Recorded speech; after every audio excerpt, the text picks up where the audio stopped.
स्वागत है आप सभी का बिहार एनएम 10,709 भर्ती लेटेस्ट अपडेट में। दोस्तों कैसे आप सभी, उम्मीद है आप अच्छे और स्वस्थ होंगे। दोस्तों आज बिहार एनएम 10,709 भर्ती से संबंधित आयोग के माध्यम से ऑफिशियल अपडेट जारी कर दी गई है।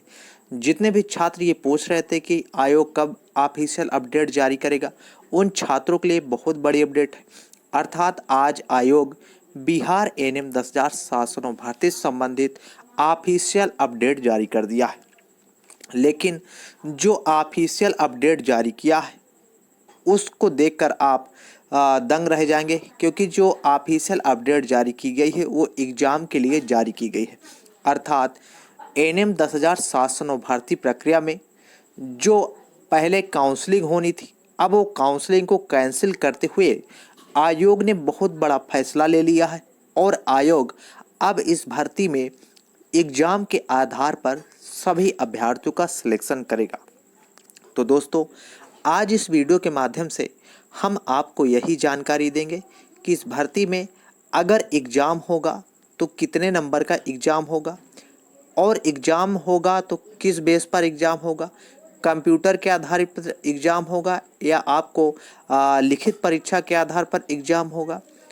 अगर एग्ज़ाम होगा तो संविदा एनएम को कितने % का आरक्षण मिलेगा, और संविदा एनएम के जितने भी अभ्यर्थी हैं उनको इस भर्ती में क्या लाभ होगा और क्या हानि होगी, आज इस वीडियो के माध्यम से हम आपको संपूर्ण जानकारी देंगे।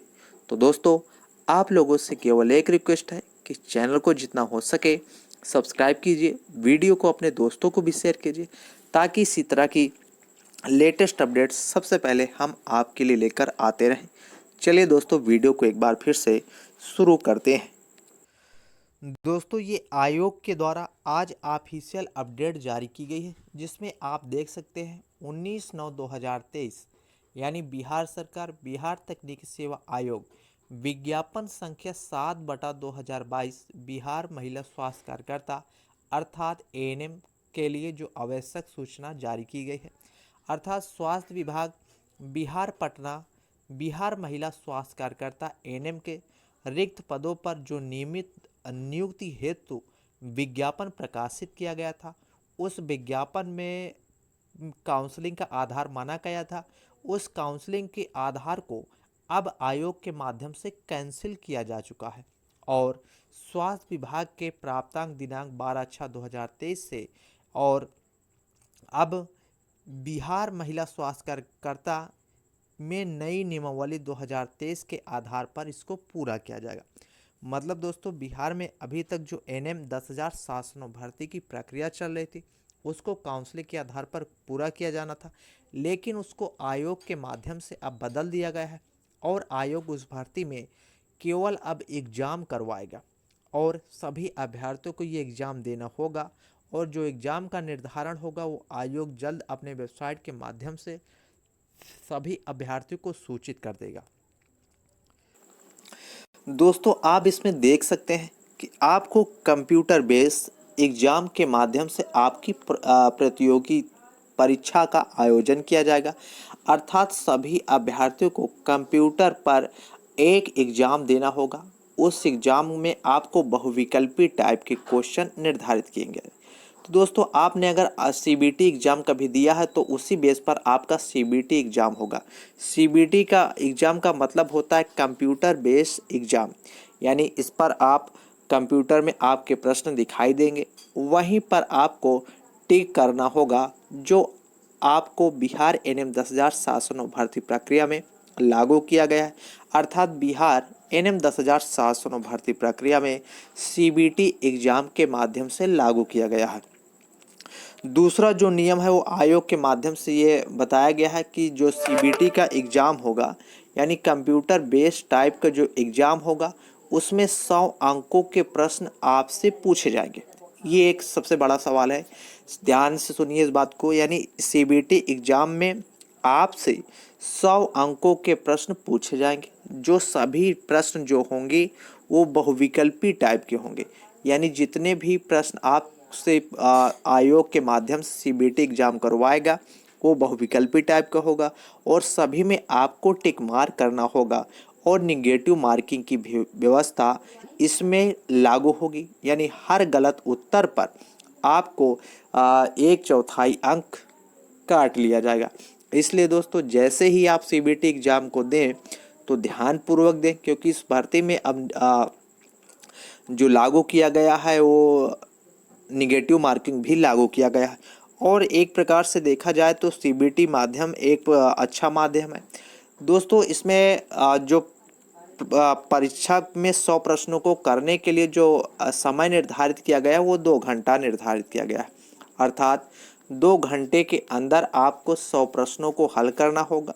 इन 2 घंटों के अंदर आपको सीबीटी माध्यम से जो आपके प्रश्न पत्र का प्रारूप होगा उसको सॉल्व करना होगा। दोस्तों एएनएम 10,709 भर्ती की अगर बात करें तो इसमें जो प्रश्नों का प्रारूप होगा वो हिंदी और अंग्रेजी दोनों भाषाओं में होगा। अगर आप चाहें हिंदी में भी प्रश्नों को चुन सकते हैं और इंग्लिश में भी प्रश्न को चुन सकते हैं। वो आपके कंप्यूटर स्क्रीन पर दिखाई देगा। आपका जिस बेस पर एग्ज़ाम आप देना चाहते हैं, अगर हिंदी में आप एग्ज़ाम देना चाहते हैं तो हिंदी के ऑप्शन को आपको चुनना होगा। अगर आप इंग्लिश में एग्ज़ाम देना चाहते हैं तो इंग्लिश के ऑप्शन को आपको चुनना होगा। आयोग के माध्यम से ये छात्रों के लिए बहुत बड़ी अपडेट लागू की गई है। अर्थात अब आयोग यही चाहता है कि आप जिस बेस पर एग्ज़ाम देना चाहते हैं उसी बेस की भाषा आप पर लागू की जाएगी। उसके बाद जो अगला इसमें नियम लागू किया गया है, यानी उक्त परीक्षा के आधार पर सभी अभ्यर्थियों की समानीकरण की प्रक्रिया अपनाते हुए परीक्षा फल प्रकाशित किया जाएगा। यानी आप जो एग्ज़ाम देंगे उसी एग्ज़ाम के आधार पर आपकी मेरिट बनेगी और मेरिट के आधार पर ही फिर आपका चयन किया जाएगा। तो दोस्तों एक प्रकार से देखा जाए कि एएनएम 10,709 भर्ती प्रक्रिया में अब एग्ज़ाम जो लागू किया गया है उसमें जितने भी नए कैंडिडेट हैं अर्थात नए अभ्यर्थी हैं उनको बहुत बड़ा मौका मिलने वाला है। तो जितने भी फ्रेश कैंडिडेट हैं वो एक बार उनके लिए बहुत बड़ी अपडेट है, क्योंकि इसमें ज़्यादा से ज़्यादा सिलेक्शन जो होने का चांस है वो फ्रेश कैंडिडेट का होने का चांस है। लेकिन इस भर्ती में संविदा एएनएम के भी अभ्यर्थी भाग लिए थे, उनके लिए क्या खास अपडेट है, क्या संविदा एएनएम के अभ्यर्थियों का इस भर्ती में सिलेक्शन होगा या नहीं, आइए जानते हैं इस नियम के माध्यम से। तो दोस्तों आप देख सकते हैं कि प्रतियोगिता परीक्षा में अभ्यर्थियों को अपने कोट के अनुसार न्यूनतम अर्हता प्राप्त नहीं होने पर अभ्यर्थी का कोई दावा नहीं किया जाएगा। द्वितीय चरण में आपको चयन हेतु अभ्यर्थियों की मेरिट लिस्ट तैयार की जाएगी। यानी आपके 60 अंकों की लिखित परीक्षा होगी जो बहुविकल्पी टाइप के होंगे और आपको 10 अंक यानी 10 अंक अगर आपने जीएनएम का कोर्स किया है तो आपको जीएनएम के कोर्स में आपको 10 अंक मिलेंगे। ये आरक्षण के सर्टिफिकेट के आधार पर है, यानी 10 अंक आपको जीएनएम के कोर्स पर मिलेंगे। अगर आपने बीएससी नर्सिंग एमएससी नर्सिंग का कोर्स किया है, यानी अगर आपने बीएससी नर्सिंग और एमएससी नर्सिंग का कोर्स किया है तो आपको 15 अंक मिलेंगे। तो अगर देखा जाए 60 यानी 15 अंक आपको एक्स्ट्रा मिलेंगे।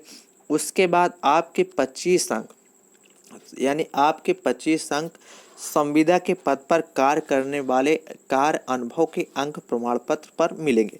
तो एक प्रकार से देखा जाए तो संविदा के 25 अंक और जीएनएम या बीएससी नर्सिंग के 15 अंक यानी 40 अंक आपको आरक्षण के आधार पर प्रदान किए जाएंगे।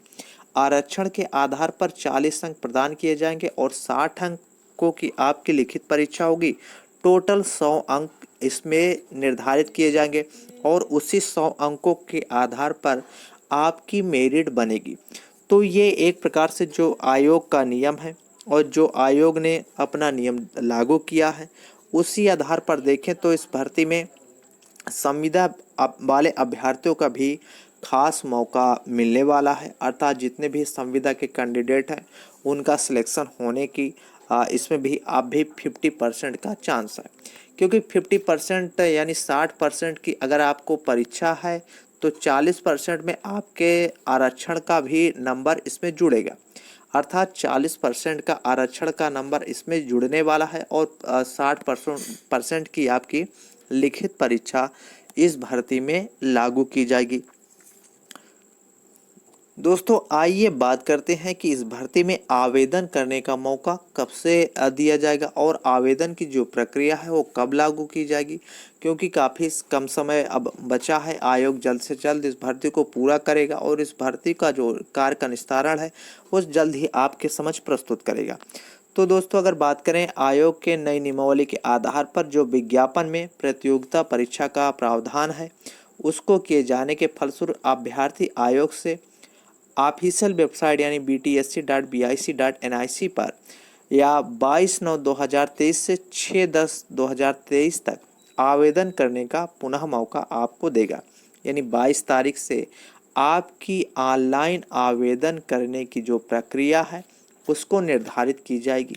22 तारीख से आप इस भर्ती में ऑनलाइन आवेदन कर सकते हैं।